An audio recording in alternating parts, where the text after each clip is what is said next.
Okay, so today I'm going to be introducing the idea of culture and subculture. I'm going to be reviewing that particular section. I'm going to go straight to the Baudrillard terms and ID. According to my notes, we started with Naked Lunch. I'm going to skip that for now. I may or may not reference it just in a tangential way, meaning I'll go back to it, perhaps. So if I mention it, it'll just be in terms of the history of censorship. And of course, the idea of censorship was really just to introduce you to the idea of the First Amendment. The First Amendment is the way we explored it was how something becomes authorized or not authorized within a culture, and more broadly, but specifically in the American experience, it should be a way to look at it as codified within the First Amendment rights that occasionally we forget about, perhaps. Uh, so I'm gonna go ahead and pull up the Baudrillard slides because I think that one was a little bit complicated and it introduces us to some more broader, more maybe cosmic, if I could use that term, concepts about what is and isn't reality in this case, and but more importantly, what we do or do not perceive as reality, and what we perceive can be. I guess you can parallel that idea to the idea of authorized and not authorized, right? Because culture itself, as we talked about before, is an authorization of what is commonly understood, right? Cultural norms and motifs are things that are sort of understood in that sort of in the same in similar cosmic, if you want to use that term, ways, or at least broader based ways. So some of the key terms in here, if we do want to review this, is in references Borges, short story writer. He often wrote very surreal stuff. He uses it as analogous to some of the models that he's presenting. Um, the Ecclesiastes quote, as one of the students brought up to me, which I actually didn't know at the time, but it was kind of funny when I looked at it. Is that this is very kindly, we could call it paraphrased, but that is a very kind way of interpreting that. It's just sort of his way of connecting the ancient Ecclesiastes ideas into his own philosophy. So that's just a little caveat, if I could use that term.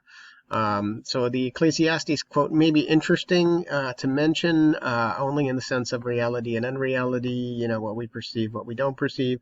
But I think if I do use something from Baudrillard, it'll be a pretty specific question, mostly about how the models that he presents, and I may even include sort of a little introduction to the model in the question itself. If not, you may just want to reference this in the back of your mind as you're writing it. So the hyperreal, that's a term. And the simulacra, that's another term. Both terms you should at least be aware of what they mean. But more importantly, sort of how they work as a model of understanding how we perceive things, but not on a on a collegiate neurological. I'm not expecting you guys to be neurologists or anything, but I am interested in using things like this as sort of examples, or as models, and then seeing if you can work with them a little bit. So the hyperreal and the simulacra are two ideas buried within his larger models. Iconoclast religion, iconography. This is just sort of a quick greatest hits of the ideas that he presents. This may be, I think in class this was probably a little bit easier to understand. So when I presented it, it was really more of a how this particular model moves through these representations. I think the most interesting part of this is sort of how it evolves from reality to something that is way unrelated to reality.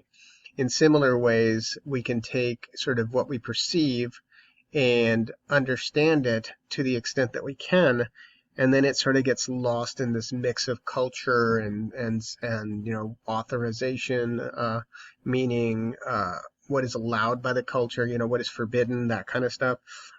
That's probably the direction that I would take it. I would say, how does Baudrillard's models relate or parallel to X, right? And I'll be pretty specific about what I want you to compare that to, if indeed I do wind up using this. I'm interested in this. I have a question in my mind. I haven't actually written it out formally yet, unlike some of these other questions. So if I do reference it, it'll just be something that occurs to me in the course of the conversation that I'm having with you right now. So I want you to at least be aware of it and be responsible just in case it does pop up.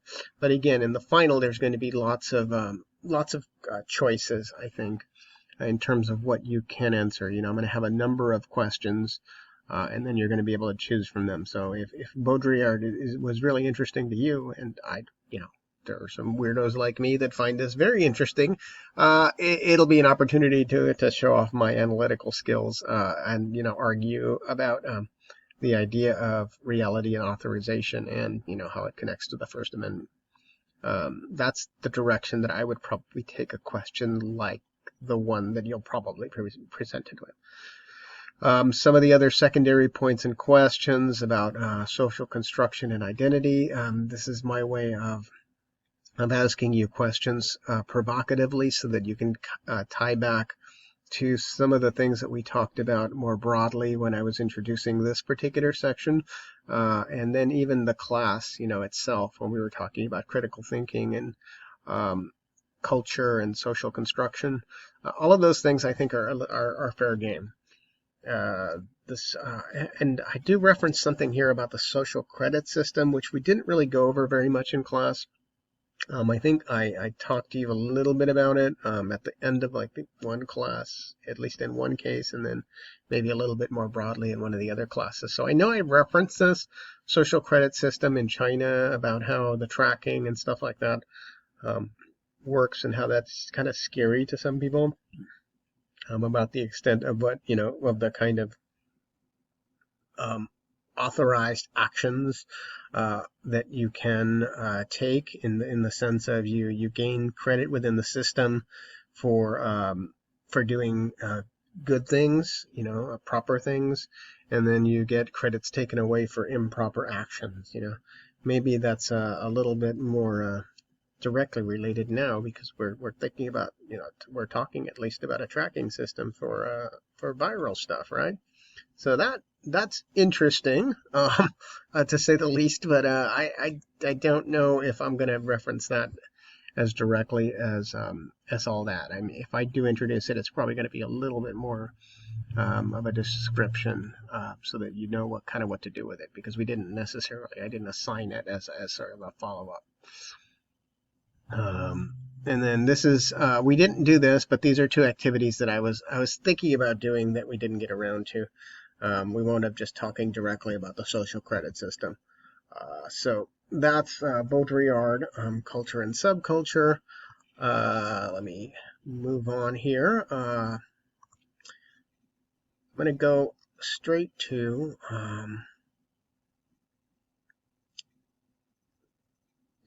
so in Benjamin was another one of those little more complicated sections that is a little bit, I don't quite know what to do with this as much, but I will introduce you again, review some of these, because this section I think is going to focus on those other connections that we can make to myths and narratives. So the reason why I wanted to include this in this particular video was because this slide here. This slide transitions us from the first essentially 7 weeks of everything that we've talked about before, and how myths and narratives, the American myth focus, all of these things relate to each other. So, for example, I have here that social constructs of technology is related to individualism frontier. Social constructs of race can be connected to the ideas of nationalism and the Fourth Amendment, which is search and seizure. Well, how can police stop you if you're not doing the right thing or look the right way? Challenging the unitary narrative is tied into the idea of revisionist history. First Amendment speech issues. Something to focus on here is, actually this should have been up here somewhere. Let me just do that now so that you know what I'm talking about. Right up here. So look at this right here and just imagine that it's over here, okay, like up here. So these should parallel each other, like this goes to that, that goes to that, that goes to that. So that's kind of the user narrative thing. So make sure that if you do look at this one, this is going to be in the section 3.1, I think, parallel. And so I'm not going to go too far into all of these slides. I'll continue this in the part 2. But I did want to introduce you to this first thing here, because I think this tidies up a little bit of the connections that I'm trying to make overall. So this here, again, is the myths and narratives. And then each one of these connects to over here, which should be the American myth focus. And I'll probably clean it up a little bit before I post this particular slide. Okay, so I will continue with Benjamin and probably touch a little bit on reach back to the Naked Lunch stuff, so that you can kind of see how this all wraps up. Okay, so I'll see you in part 2.